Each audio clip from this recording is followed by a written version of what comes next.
নমস্কাৰ বন্ধু বান্ধৱীসকল আপোনালোক সকলোকে মোৰ অন্যটা ভিডিঅ'লৈ পুনৰবাৰ স্বাগতম জনাইছো। আজি আপোনালোকৰ ওচৰলৈ আপোনালোকৰ সহায় হোৱাকৈ এটা ভিডিঅ' লৈ আহিছো কাৰণ আজি মই আপোনালোকৰ লগত এটা এনেকুৱা হেয়াৰ টনিক বনাই দেখাম যিটো হেয়াৰ টনিক বনাবলৈ আপোনালোকৰ 1 টকাও খৰচ নহয়। আপোনালোকৰ বাৰীত থকা বা আপোনালোকৰ ওচৰত থকা বস্তু দি পেলাই আপোনালোকে হেয়াৰ টনিকটো বনাব পাৰিব আৰু এই হেয়াৰ টনিকটোৱে আপোনালোকৰ চুলিৰ লগত জড়িত বিভিন্ন ধৰণৰ সমস্যা দূৰ কৰিব।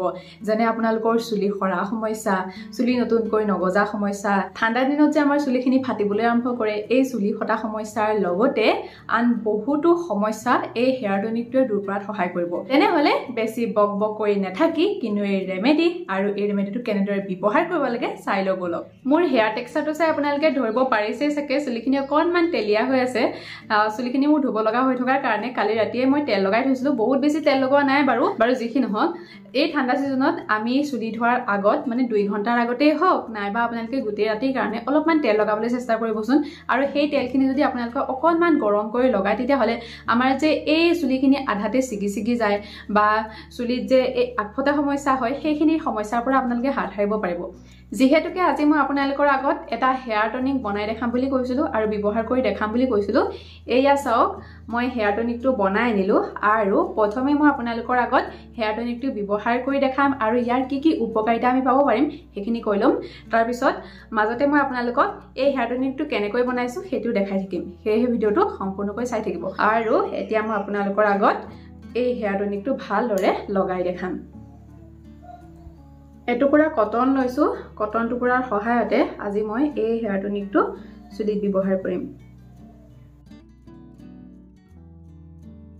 প্ৰত্যেকডাল চুলিৰ গুৰিতে ভালদৰে মই এই টনাৰটো লগাবলৈ চেষ্টা কৰিম, তেতিয়াহে আমি উপকাৰিতাখিনি ভালকৈ পাব পাৰিম, নহয় জানো? এইখিনিতে মই আপোনালোকক এটা ইম্পৰ্টেণ্ট কথা কৈ দিবলৈ বিচাৰিছো।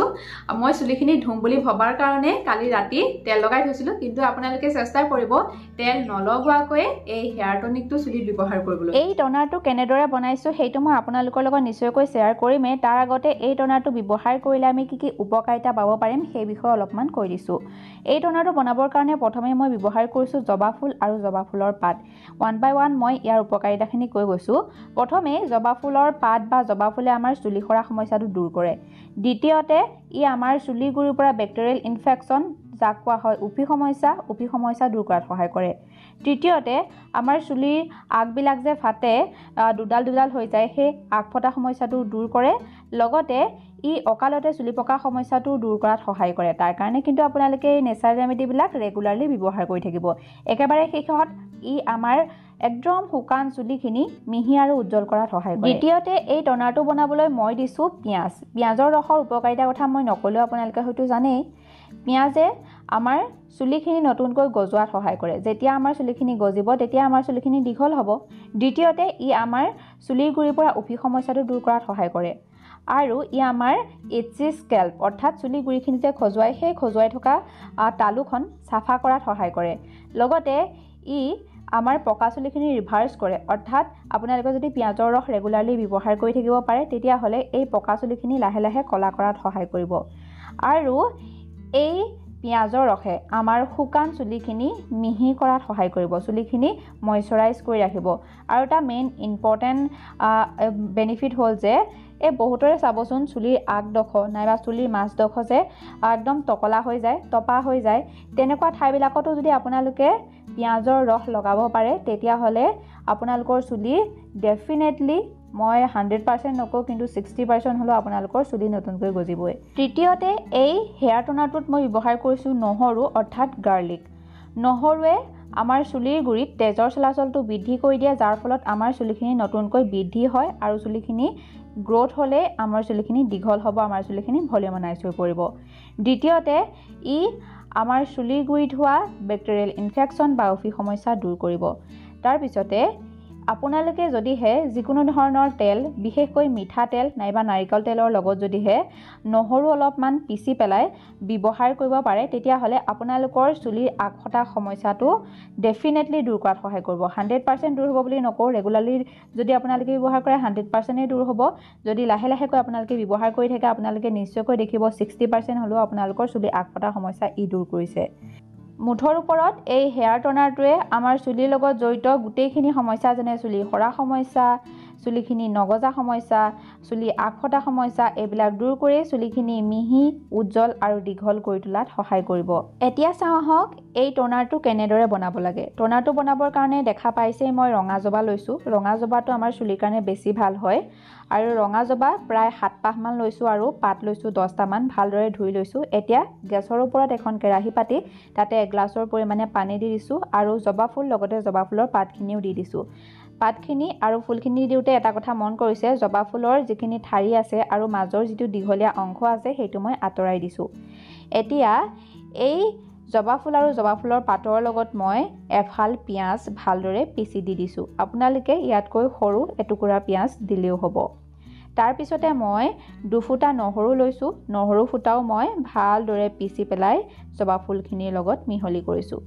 এতিয়া মই এইখিনি প্ৰায় 5-6 মিনিট সময়ৰ কাৰণে বইল কৰি ল'ম আৰু দেখিছে অলপ সময় বইল কৰাৰ পিছতে জবা ফুলৰ যিটো ৰং সেই ৰংটো পানীলৈ আহি গৈছে, অৰ্থাৎ জবা ফুলৰ পাত লগতে পিঁয়াজ আৰু নহৰু যিখিনি গুণ এই পানীলৈ আহি গৈছে আৰু এয়া 7 মিনিটৰ পিছত মই গেছৰ ফ্লেমটো অফ কৰিছোঁ আৰু এইখিনি ঠাণ্ডা হ'বৰ কাৰণে অলপমান ৰাখিলোঁ।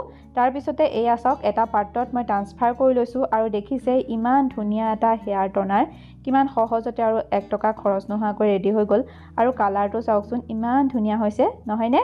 আপোনালোকে এইখিনি বনাই পেলাই প্ৰায় 2 দিনমানৰ কাৰণে ফ্ৰিজত ষ্ট'ৰ কৰি ৰাখিব পাৰে। দেখিছেনে আপোনালোকে ধুনীয়াকৈ মই হেয়াৰ টনিকটো চুলিত লগাই দিলোঁ। এতিয়া অলপ মাছাজ কৰিছোঁ, একদম লাহে লাহে মাছাজ কৰিম, বহুত জোৰেৰে নহয় নহ'লে চুলিখিনি ছিগাৰ সম্ভাৱনা থাকে।